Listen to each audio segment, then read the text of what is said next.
Oh no. 2.2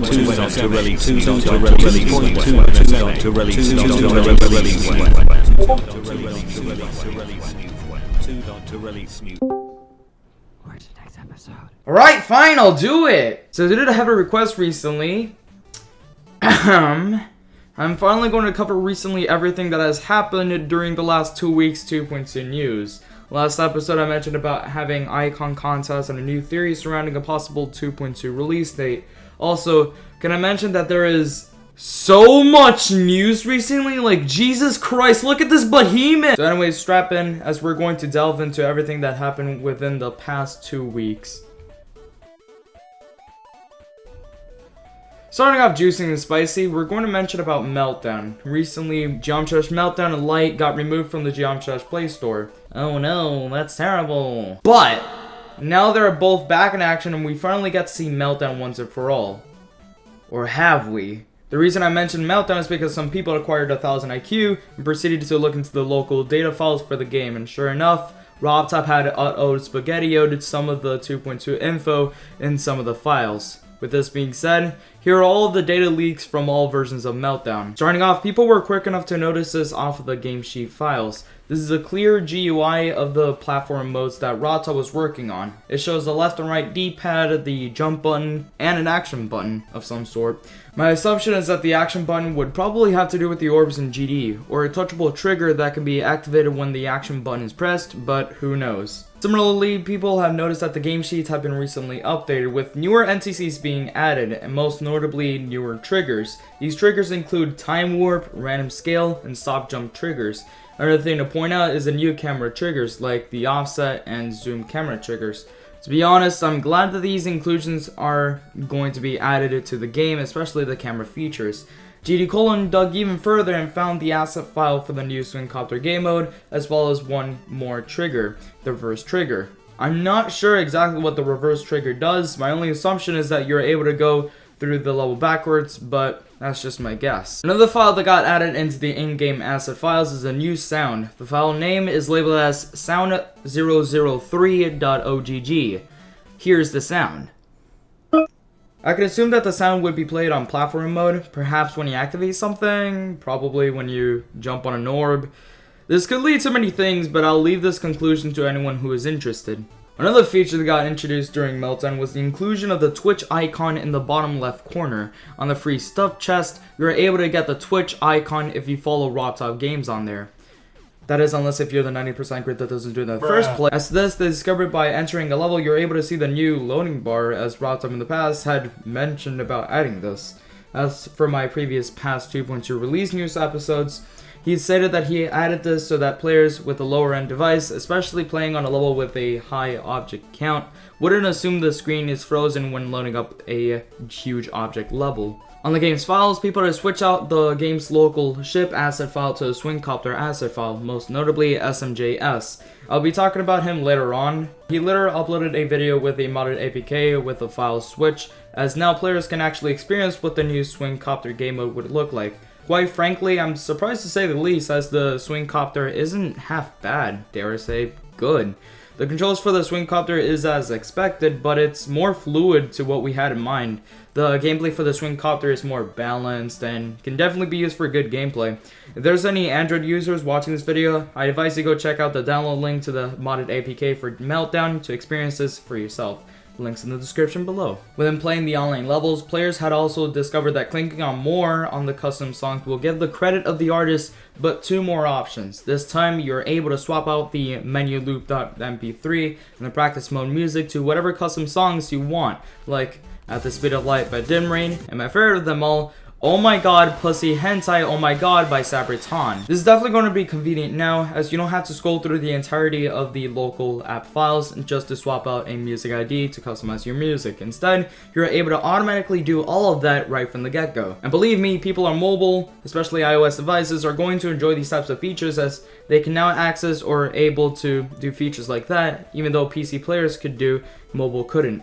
To say the least, I'm glad that this feature got added because for being an iOS mobile player like myself, I wasn't able to have these types of features, and it shows that Robert cares about all of his platforms and not just leaving them behind. And lastly, for the app, people have discovered more options for the game, as RobTop added more options to the game settings, such as flip platformer controls and auto load detail. Pressing on the info button on Fast Editor Preview will prompt you to the screen, which shows the following text. Level stars are still stored, but levels need to be re-downloaded every time you restart the game, makes saving and loading faster. Pressing on the info button for auto load detail will prompt you to this text. Low detail mode is automatically enabled on levels that support it. I'm not really sure what I can come up to my own conclusions based on these texts provided to me, but I can say that flip platformer controls will invert the controls when hopping into platform mode, and auto low detail will automatically set the level in low detail mode if that's supported. But that is not all what the APK has to offer, folks, as SMJS, the owner of the 2.2 private server, has given to me info to partake credit on. This god has dug up more info than anyone has. By looking into the code for the modded APK of Meltdown, he has discovered a whopping total of more than 10 discoveries. First off, SMG has discovered that all the gauntlets were already added into the game, however, they seem to be more like placeholders for up-and-coming gauntlets. The gauntlets are all the same, and they both link to the last gauntlet. Another discovery that was found by him was the appearance of Explorers and Firebird on the level menu. They both appear to be demons. When entering upon the level, the Keymaster states that you need the Demon Guardian to unlock it. The Demon Guardian, in case you don't know it, is that boogeyman that was living in the basement starving to death until you unlocked and freed him and left you with some icons. I'm pretty sure that this continues up to the story, as releasing him unlocks Firebird and Explorers. SMJS also had found the layout interface to loads of new triggers, one of which is the layout to the particle trigger, which here is what it looks like. As you can tell, not much had changed since the particle editor sneak peek, which can mean that the particle editor is done. Staying on the topic of such, here's the interface layout to the song trigger. We haven't really seen much about the song trigger, so this is fairly new. On the input box, it shows the song time, which probably tells you how many seconds do you want the song to be at. There's the checkbox for touch, spawn, and multi-trigger. One thing to note is that you're also able to check which part of the song you are at based on the play and pause icons.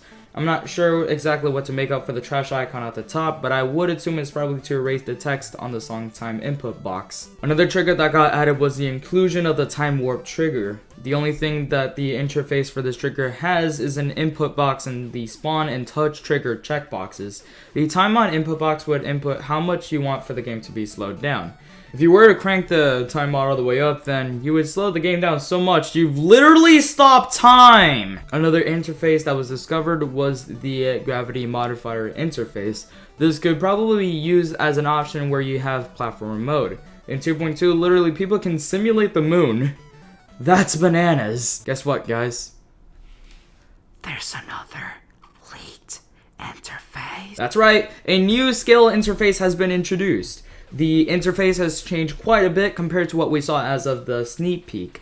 To start off, instead of the lock object scale and the move only object scale as checkboxes, we now have divided by value x and y.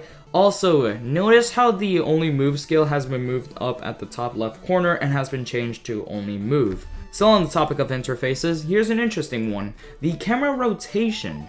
There's no indication of what the amount of degrees the camera would have, and chances are Robert is still working on it. However, I'm pretty sure that the degrees is going to be either a slider or an input box. Of course, there's also the touch and spawn trigger checkboxes. The middle shows the easing type and the move time. I never knew what the camera rotation trigger or option is going to be a new feature within 2.2. And honestly, this is a cool concept to have within the new update. I can't wait to see what other new uses are going to be used with this camera rotation. And then here comes the camera guide interfaces. As it's shown, you can see that there are only two sliders shown, the offset slider and the zoom slider. This could probably apply to either the zoom camera or the offset camera trigger. There's nothing much to be said about these camera guide interfaces, but I guess you're able to make your free 3D Geometry Dash intro with this now. And that's all we have for the interfaces. So far, that's what we got. Hey, forgot the minor updates to the other interfaces about the one where...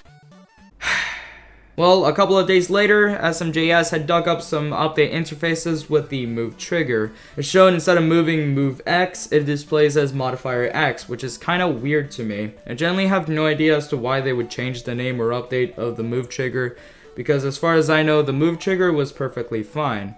Also, the lock to camera X and Y are now available checkboxes. So that's also cool. You're freely able to control the camera using the move trigger. Another update to the interface is the collision trigger. Only minor things got added within the interface is the ability to once again detect the player. Pretty neat. Another update to the interface is the new override count option for the pickup trigger. I'm assuming that once the max limit has been passed, it will start all over again, counting it back to 0. This could be pretty convenient for lots of things within the level editor, as more users are able to use the extent of what pickup triggers can't normally do, which if this was the case, of course. Similarly, a new option was dropped into the interface for the rotation trigger. That option being disabling optimization. RobTop had mentioned about optimization earlier, as I've covered in the past 2.2 release news. As some of you guys would not know or realize, the purpose of the optimization is to stabilize all refresh rates, aka hertz, into one refresh rate. Also, the inclusion of the FPS bypass can also affect the optimization, as users are now able to hop between FPS easily, which gives everyone a huge advantage. That is unless if your PC overclocks and kills it. Anyways, this is a pretty cool inclusion to add. Not exactly sure as to why it was added as an option, but coolio. And finally, the last interface to display is the following.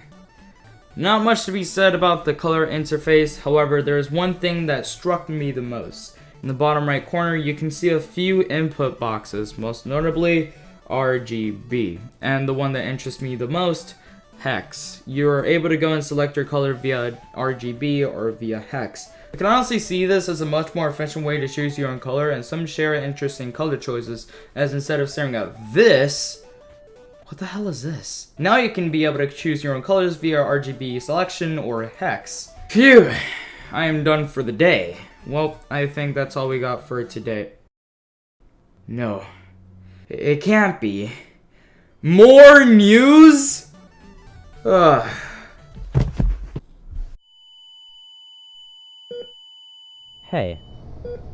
Hey, you okay? Whoa, are you okay? Where am I? What happened? Well, after you'd been fed with so much 2.2 news, you suddenly fainted and ended up here. The nurse told us that you seem to have a bad case of 2.2itis, which is a very rare illness. A whopping one person, including you, has this illness.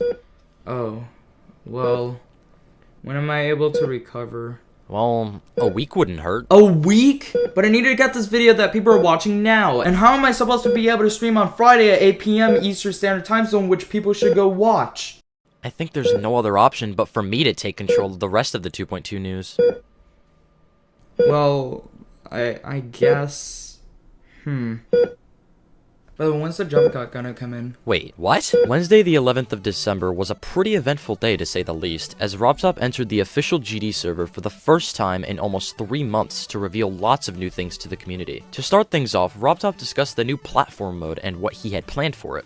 He said if the community enjoyed platform mode, he would mess around with it. One thing he mentioned was the idea of platformer-only game mode. These modes would, of course, not be available for use in regular levels. He even sent a concept image of what one of these game modes could look like, but the concept shown would not be added into the game. Another thing he said about platform mode was that all game modes except Wave, Duel, and the new game mode, which we have confirmed is the Swing Copter, will be available for use in platform mode. This is because of the overall awkwardness of the game modes when they are used in the mode. Staying on the topic of game modes, RobTop sent an image of what appeared to be some type of seat that the icon would sit on. He later confirmed that this was a new design for the ship mode that would behave like a jetpack and would only be used in the platform mode. He also said that the design he showed would not be final and that it would look different in the final release. RobTop also revealed a few cool things about the editor. In response to Bionox, he said that the amount of digits you can input into triggers would be increased, as you can only input 3 digits at a time in 2.1. He later stated that this was because the number of groups that you could use in 2.2 would be raised to 9,999, which opens up a lot of opportunities for creators. RobTop also discussed a little about the upcoming scale trigger. He mentioned that not only could you normally scale objects, but you could stretch and skew them, which would give a ton of variation. Following all of this, RobTop began discussing the map, which would be a GD World styled mode where the player would complete certain levels and proceed across a map. He revealed 4 screenshots of what this map would look like, and basically stated that the name of the mode was pretty self-explanatory. That's it for the 11th, but 4 days later, RobTop re-entered the GD Discord server and shared how the physics of the game were changed in 2.2. He started off by talking about how steps work and how it is entirely reliant on your refresh rate. The main problem was that if your refresh rate went from 60Hz to, say, 144Hz, the game would still do 4 steps per frame, causing it to behave differently. He also talked about the way lag messes up these steps and causes many weird things to happen, by stating that when you lag, the game will still do as many even steps as it can. You know, I've been commentating for a while. I wonder how Electrify is doing. Well, I'm still at the hospital, but I kind of been caught up with the news now. Hopefully there will be more things to come with this update. There's a lot of things to take in upon this video, and I would genuinely want to see more of it. But I can't wait to see some of that 2.1 award.